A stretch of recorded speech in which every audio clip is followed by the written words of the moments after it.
When Dr. Gero went on his quest to create the ultimate artificial life form, his work led him to a state of madness that eventually caused him to modify his own body similar to that of his creations. His most powerful twin cyborgs, androids 17 and 18, were programmed for the specific mission to eliminate the sole person who destroyed the Red Ribbon Army and forced Gero into hiding: Goku. Due to changes in the main timeline, however, Trunks time traveled back to the past in order to warn Goku and the others of the heart virus and the coming threat from the androids who already devastated the future. But he hoped, with his help, things could be different here. Needless to say, Trunks heavily miscalculated the order of events and how his meddling disrupted the past, causing many differences within all of the androids. But nothing could have prepared him for the ultimate android and masterpiece of Dr. Gero, Cell. Killing Trunks in the future timeline and stealing the time machine, Cell made his way to the past in order to achieve his perfect form by absorbing the androids who had already been defeated in the future. When he finally did achieve perfection, Cell wanted nothing more than to demonstrate the magnitude of his new powers by holding the Cell games with the strongest participants on Earth.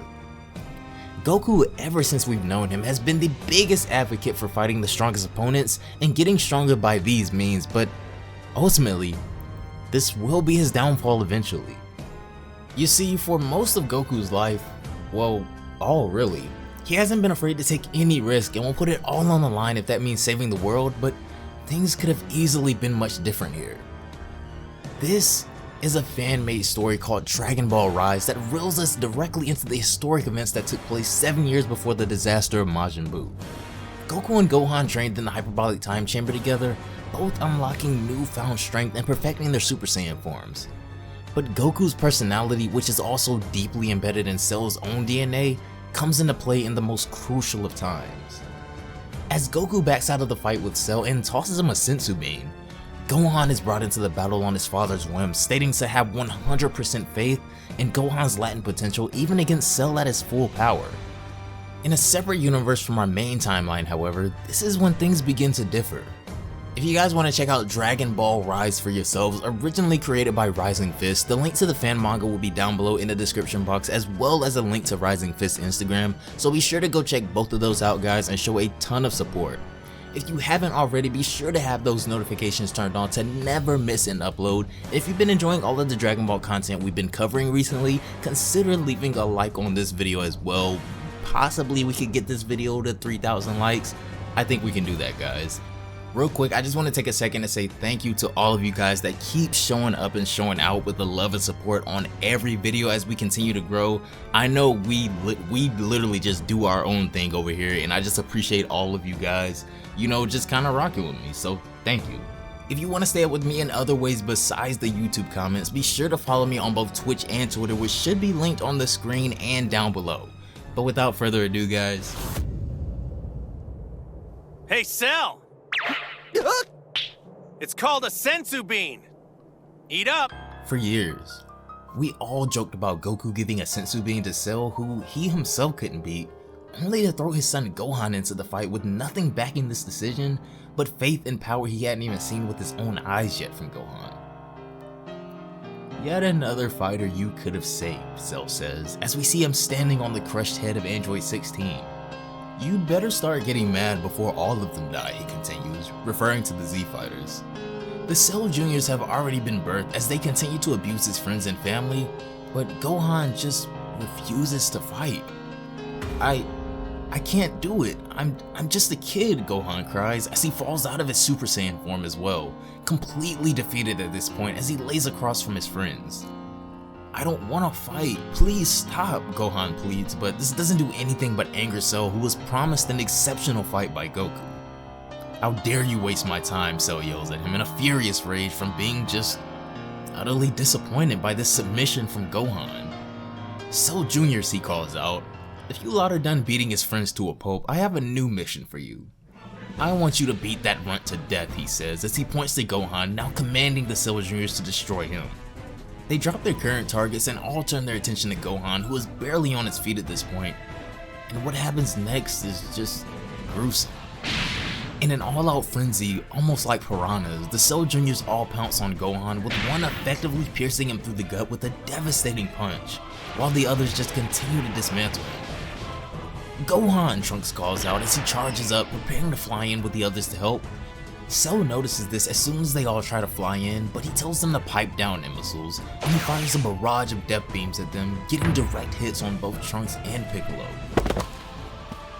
As Piccolo and Trunks lay dead on the ground from Cell's last attack, Goku gets back to his feet, able to do nothing more at this point than look on at all the devastation he has to feel some responsibility for. He powers up and begins to fly towards his son, but Cell catches him mid-flight and restrains him while Gohan continues to get pummeled.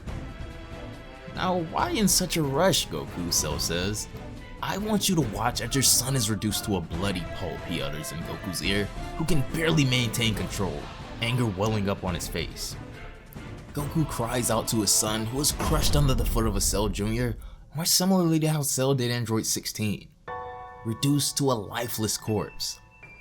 "Why don't you join him in his grave?" Cell says, as he tosses Goku down into the pit below with his son and the Cell Juniors.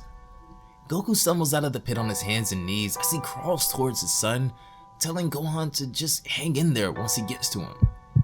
But it's too late. He's gone. Goku and Chi-Chi's first and only child has had his life ripped away from him at such a young age. A kid with no urge to fight, pushed into battle by his father, and the worst possible outcome has come true as Goku is stricken with dread at his decision. There, Goku," Cell says as he descends down beside him. "I don't even think this was a big loss," he goes on. "Such a pathetic excuse for a warrior," Cell says, still mocking Gohan even in death. But when he says that Gohan should have never been born in the first place, Goku absolutely loses all sense of self-control. "How dare you!" Goku erupts as he holds his son's body in his arms, but his power explodes beyond belief. In this universe, Goku's negligence goes the exact opposite of how it did in the main timeline, costing him his son's life for the price of conceding to Cell and urging Gohan to release his true power. And now, he's gone. Goku's power absolutely combusts from his rage as tears flow down his face. In this state of uncontrollable rage, however, Goku has unlocked a power deep inside of him from his raw emotions being unhinged. Instead of Gohan transforming and releasing his full powers in the battle with Cell, Goku's Saiyan rage soars as for the first time, Super Saiyan 2 Goku versus Cell commences. "Cell," Goku stutters through tears, rage, and shock. "You will pay for what you've done with your life," as Goku looks like he's lost himself to his rage, showing bloodlust we never even knew he had before. That's gonna do it for this chapter of Dragon Ball Rise, guys. I really hope you all enjoyed the video. As always, thanks so much if you made it this far. This isn't the first time we've experienced a spin on the story of the Cell games, but this probably is the first time I've seen a situation where Goku was actually the one to finish the fight with Cell.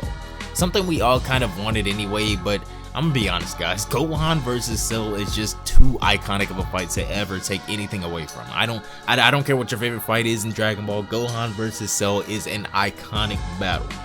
Down below in the comment section, let me know you guys' thoughts on this spin of the Cell games from Rising Fist. I personally, like I said, I would have loved to have seen Goku finish this fight with Cell, and I feel like a lot of people probably feel like that too. But Gohan versus Cell is just too good, and Goku already has all of his rivals and enemies now, like Frieza, Jiren.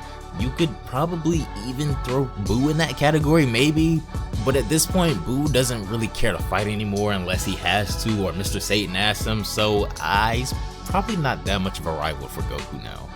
If you guys want to check out the full story and context of Dragon Ball Rise by Rising Fist, be sure to check out the link in the description box below, and there will also be a link to Rising Fist's Instagram, so be sure to go give him a follow and show a ton of love and support to the creator like we always do, guys. Thank you all once again for all of the continued support and the just massive growth we've been having recently, but anyways, I don't want to waste any more of you guys' time. I just wanted to take a minute to say thank you for everything you all have done for me up until this point. But with this being the type of community that we have here, I really only have one thing to ask of all of you before we do leave. Just be safe, be smart, and just care for your friends, families, and loved ones, and watch your back, guys. But anyways, have a great day, and I will see you all in the next one. Bye, guys.